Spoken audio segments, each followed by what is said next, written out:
사도행전의 배경 시대를 보면 당시에 그 이방인들 중에는 이방 종교의 환멸을 느끼고 그 하나님께 희망을 찾는 이방인들이 꽤 많았다고 해요. 가이사랴의 군대의 백부장으로 있었던 고넬료 또 바로 그런 사람이었습니다. 하나님께서 고넬료에게 주목하신 이유는 그의 경건함 때문에 주목하셨고, 이제 하나님께서 그의 삶에 개입하세요. 그의 삶에 개입하시는 이유는 예수님 없으면 그 경건은 아무것도 아니기 때문이죠. 진정한 경건은 하나님의 사랑이 내 안에 꽉 차서 모든 사랑의 대상들이 통합되는 거예요. 나와 너 사이에 차별이 철폐되는 거예요. 고넬료가 평소에 늘 기도해 오던 대로 오후 3시 기도 시간이었습니다. 불현듯 어떤 깜짝 놀랄 만한 환상이 임했고, 그리고 천사가 나타났는데 너의 기도와 구제가 올라갔다. 예배가 되어 하나님께 올려졌고 그것이 너에 대한 하나님의 초대로 이어진 거다. 천사가 어떻게 하냐면 고넬료가 보낸 사람들이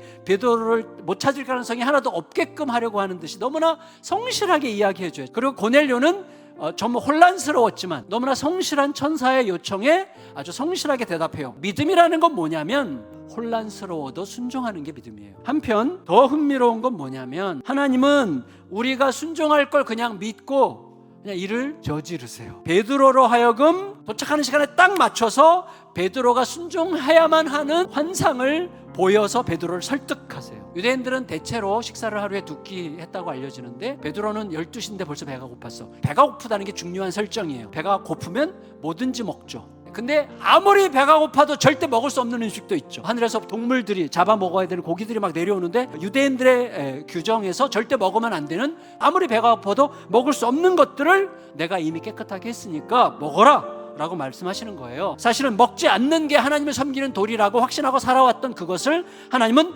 먹는 게 순종이라고 말씀하시는, 하나님 입장에서는 음식에 대한 차별 그리고 사람에 대한 차별이 철폐됐다고 선언하시는 것이지만 혼란에 빠져 있고 뭔가 힘든 거죠. 마침 이 베드로의 이 환상에 대한 해석의 단서를 알게 해줄 자들이 베드로의 집을 찾아옵니다. 고넬료가 보낸 사람들이죠. 베드로는 그 환상을 나를 찾아온 이방인들과 동행해도 된다는 사인이었구나 이렇게 해석을 해요. 전혀 알 수 없어도 하나님의 이끄심을 따라 움직일 때만 그 그림 안으로 들어가는 거예요. 그래서 믿음의 순종이 핵심인 거예요. 따라서 중요한 건 뭐예요?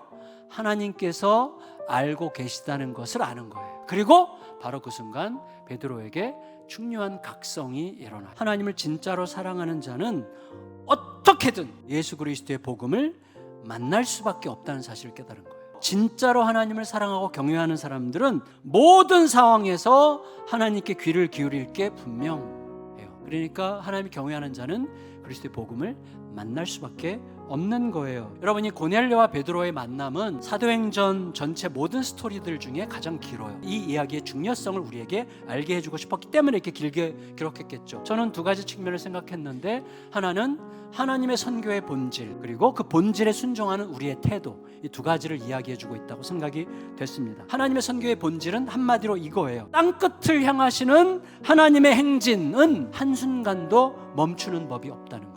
동시에 하나님 선교의 본질은 처음부터 통합적이고 총체적이라는 거예요. 그리고 그 사역에 뛰어들어 참여하는 일꾼들의 기본적인 태도는 뭐냐면 매우 수동적인 적극성이라는 거예요. 우리들의 지극히 겸손한 기다림, 수동적이죠. 그리고 주저하지 않는 순종, 적극성이죠. 그냥 주어진 그대로 그 뜻이 자기들을 순전하게 통과하게 하는 것, 그게 신자의 가장 적극적인 태도예요. 받은 그대로를 전달하는 거야말로 또 더 가장 공격적인 태도라는 것을 잊지 말아야 되는 거예요. 따라서 여러분, 우리들의 순종의 여정은 뭡니까? 우리가 모르기 때문에 답답한 여정이 아니라 하나님이 아시기 때문에 설레는 여정이에요. 일단 믿음으로 따라가면 그게 뭐가 있는 거예요. 그 길을 따라서 하나님의 그림이 어느 날 알려지고 하나님의 위대한 영광에 참여하는 맛을 보는 저와 여러분들의 삶이 되시기를 예수님의 이름으로 축원합니다.